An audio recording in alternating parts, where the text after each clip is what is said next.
Salut, salut! Alors voilà, petite vidéo pour vous faire un petit résumé des positions de gamme pentatonique. Alors, on va parler en l'occurrence de la gamme pentatonique de La mineur. Donc voilà, je vais vous faire un petit résumé de toutes ces positions. Évidemment, vous allez me dire, ces positions-là, vous n'avez pas besoin de moi pour les apprendre, puisque vous avez de toute façon de quoi les retrouver sur le net sans problème, etc. Et que de toute façon, les schémas, vous les avez probablement déjà, parce que je vous les ai probablement déjà donnés dans vos cours. Enfin, au moins pour la première position, hein, pour les suivantes, on va voir justement ce que ça peut donner. Pourquoi justement je vous fais cette petite vidéo pour vous résumer les positions de gamme? C'est au-delà du but de revoir justement les 5 positions, surtout de corriger quelques petites erreurs qu'on pourra avoir en termes de doigté, en termes de technique, etc. quand on veut travailler les gammes. Alors voilà, on va revoir les positions une par une. Je vous fais un petit rappel, on a 5 positions. Pourquoi 5 positions? Parce que notre gamme pentatonique, elle contient 5 notes. Vous voyez le truc? Donc on va avoir une position au départ de chacune des notes de la corde de mi grave. D'accord? Exemple, première position. Pourquoi on l'appelle première position? Tout simplement parce que c'est celle qui part du La, pardon. On est sur une gamme de La mineur, pentatonique de La mineur. On part du La, première position. D'accord? C'est juste un moyen de repère ces numéros de position. Hein. C'est pas, voilà, c'est pas une science exacte qui est utilisée par les pianistes, etc. Par exemple, c'est vraiment uniquement les guitaristes qui peuvent comprendre cette logique-là, hein, de première position. On a nos positions à nous, si vous voulez. Donc la première position, qui est sûrement celle que vous connaissez tous le mieux, qui va nous donner ça. Donc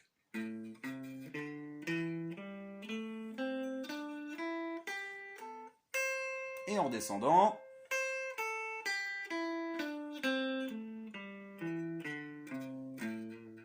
Ok? Alors, donc, je vous le donne en termes de cases, hein, donc corde par corde évidemment, 5, 8, 5, 7, 5, 7, 5, 7, 5, 8, 5, 8, 8, 5, 8, 5, 7, 5, 7, 5, 7, 5, 8, 5. Ok? Alors, on va garder ce principe, hein, vous voyez, le principe du un doigt par case, ce qui veut dire que je vais avoir l'index qui va jouer la case 5, le majeur qui va jouer la case 6, qui ne nous sert à rien pour le coup, l'annulaire qui va nous jouer la case 7, et l'auriculaire, le petit doigt, qui jouera la case 8. Ce qui va me donner donc ça. Index, petit doigt, index, annulaire, index, annulaire, index, annulaire, index, petit doigt, index, petit doigt. La même chose dans l'autre sens. Ok? On passe à la suite. Position 2. Alors, la position 2 qui va commencer donc à la case 10, parce qu'il va être important de bien comprendre comment s'enchaînent ces positions. C'est-à-dire que si vous regardez les notes qu'on obtenait, la deuxième note de chacune des cordes qu'on obtient de la première position, vont devenir en fait la note de départ de la deuxième position. Je récapitule. On avait fait ça, la première position, qui finissait donc, chacune des cordes finissait par ces notes-là, en l'occurrence. Et bien ces notes-là vont devenir, avec un doigté différent bien évidemment,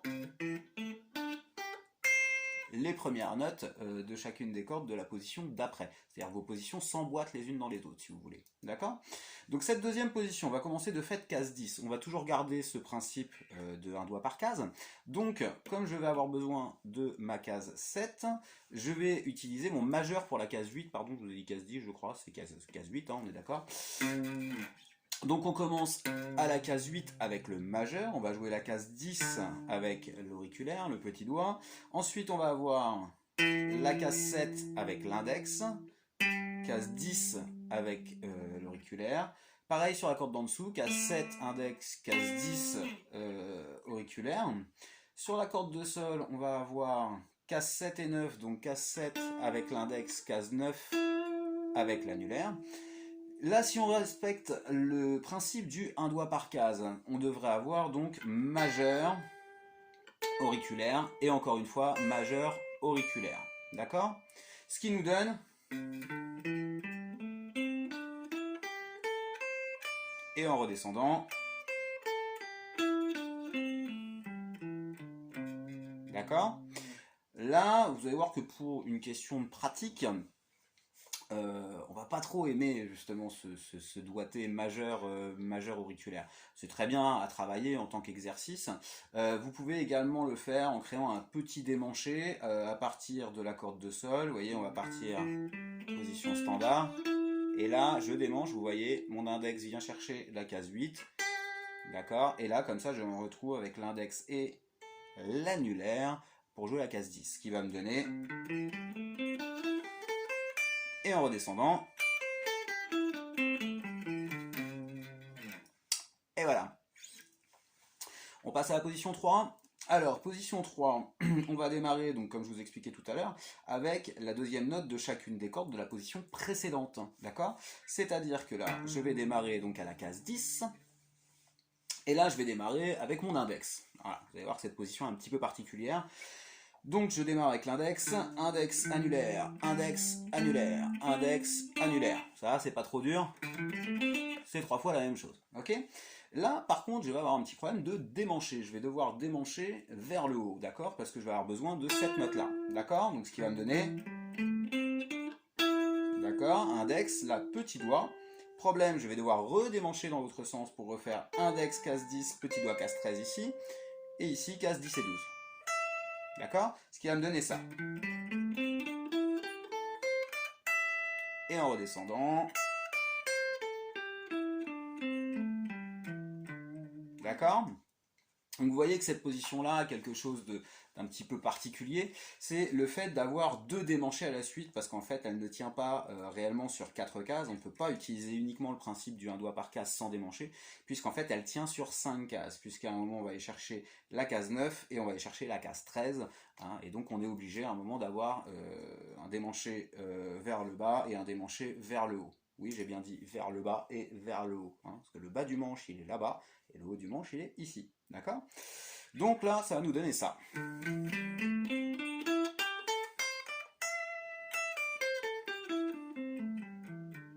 Ok? On passe à la position suivante. Donc position suivante, on arrive à la position 4.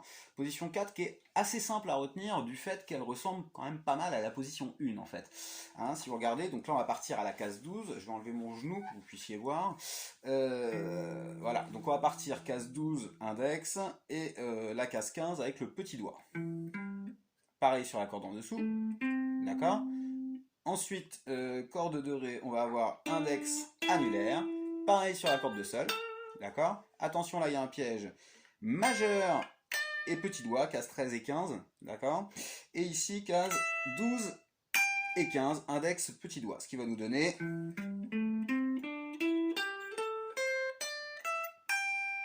Et en redescente...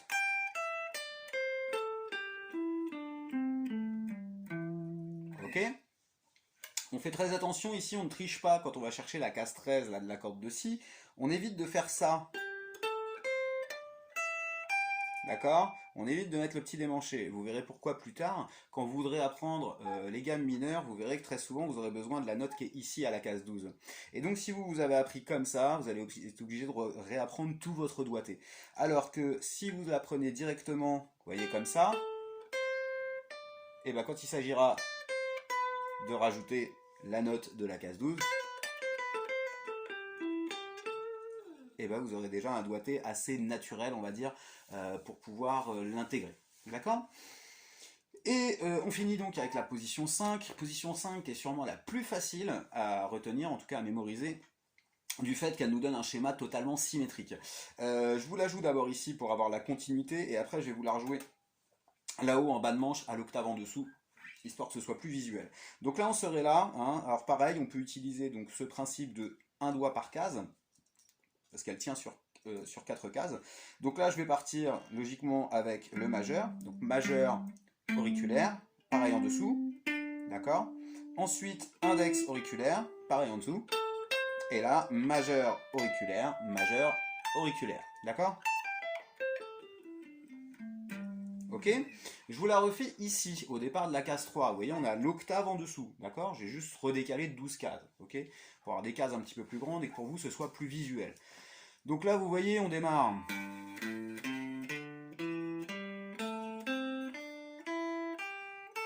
D'accord? Vous voyez que même si le schéma est facile à mémoriser et que le doigté n'est pas très compliqué, parce qu'en plus c'est des doigtés qui sont à chaque fois doublés, c'est-à-dire qu'on a un doigté qui fonctionne à chaque fois sur des cycles de 2 cordes, et on a le même doigté ici et ici, on a le même doigté sur les 2 cordes Ré et Sol, et encore une fois le même doigté, un autre doigté évidemment, mais le même doigté sur la corde de Si et la corde de Mi aigu. Ok.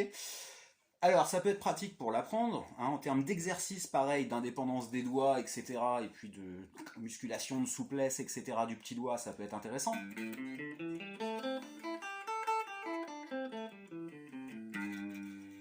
D'accord? Dans un contexte de jeu, personnellement, je préfère largement faire ça. Hein. C'est-à-dire partir avec l'index, index, annulaire. D'accord? Index annulaire pareil en dessous. Ici, index auriculaire. Et ici, revenir index annulaire. Presque. Voilà. Alors, comme je vous disais, en contexte de jeu, justement, qu'est-ce que je veux dire par là? Il faut différencier 2 choses. Il y a ce qu'on appelle le travail des gammes, c'est-à-dire quand vous récitez vos gammes pour les apprendre, quand vous faites des exercices sur vos gammes, etc. Euh, je vous invite, je vous force, j'insiste, non, je vous invite pas, je vous force. Je vous invite à respecter au maximum ces principes de doigté un doigt par case. C'est ce qui va vous permettre d'avoir un jeu, moi ce que j'appelle un jeu réflexe, c'est-à-dire d'automatiser un maximum les mouvements, d'accord, hein, je compare souvent ça au fait par exemple de marcher. Quand vous marchez, vous ne vous posez pas la question de savoir pied droit, pied gauche, pied droit, pied gauche, ça se fait naturellement, d'accord. En fait l'instinct guide déjà vos pas, quoi. Et bien là l'idée c'est que justement à force de répéter de la même manière, toujours les mêmes doigtés, toujours les mêmes positions, on va avoir un jeu qui va devenir réflexe, c'est-à-dire qu'au bout d'un moment on va développer un jeu qui fait qu'on a juste besoin de penser la note pour que le doigt aille la jouer. D'accord? Pareil, de visualiser une case, quand vous allez vous dire je dois aller jouer cette case-là de cette corde-là, de faire en sorte que le doigt concerné aille de lui-même, sans même avoir besoin de réfléchir à quel doigt on va utiliser, il va aller de lui-même, on va dire, sur la note qui correspond. Ce qui va nous permettre de jouer évidemment de façon beaucoup plus facile, beaucoup plus fluide, de façon moins fatigante, parce qu'en fait vous avez plus toute cette fatigue cérébrale, on va dire, qui va être induite par le fait de réfléchir à chaque fois aux positions qu'on prend, au doigté, etc.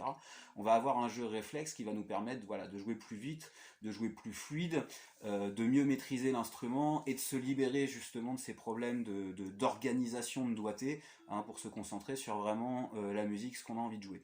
Donc il faut bien différencier, comme je disais, ce jeu, enfin ce mode, on va dire travail des gammes, exercice, et après ce qu'on appelle le fait de jouer en contexte, c'est-à-dire quand vous jouez vraiment pour jouer, c'est-à-dire que si vous utilisez ces gammes pour faire une improvisation, quand vous allez travailler, par exemple, vous allez apprendre un solo qui va nécessairement être plus ou moins écrit sur des positions de gamme que vous connaissez, quand vous improvisez, quand vous buffez avec des potes, etc. Là, le contexte de jeu va faire qu'on va se permettre beaucoup plus de liberté en termes de doigté, de réflexe de jeu. Je vous prends un exemple tout bête. Si vous voulez faire un plan, par exemple, je vous prends un plan de blues bien standard, si vous voulez faire ça, il sera peut-être plus intéressant pour vous, justement, vous voyez, comme j'ai fait, de tricher au niveau du doigté au lieu de prendre. Vous voyez, là je prends mon bend, hein, avec l'annulaire, donc ce qui est très pratique, ce qui est normal, hein, là je suis dans la bonne position. D'accord? Et là, si je veux faire un bend ici, vous voyez qu'avec le petit doigt, ça va être moins pratique qu'avec l'annulaire. D'accord? Et d'ailleurs, j'ai un peu mal au poignet, ce qui fait que je fais des bends un petit peu feignants. Voilà, donc il faut bien différencier, hein, les 2 principes de jeu, hein, c'est-à-dire le jeu vraiment en tant que travail, exercice, et après le jeu vraiment en contexte, où là on se permet des libertés de doigté. Vous voyez, même du genre, au lieu de faire, on va faire par exemple avec 2 doigts. D'accord? Vous voyez, j'utilise là en fait le majeur.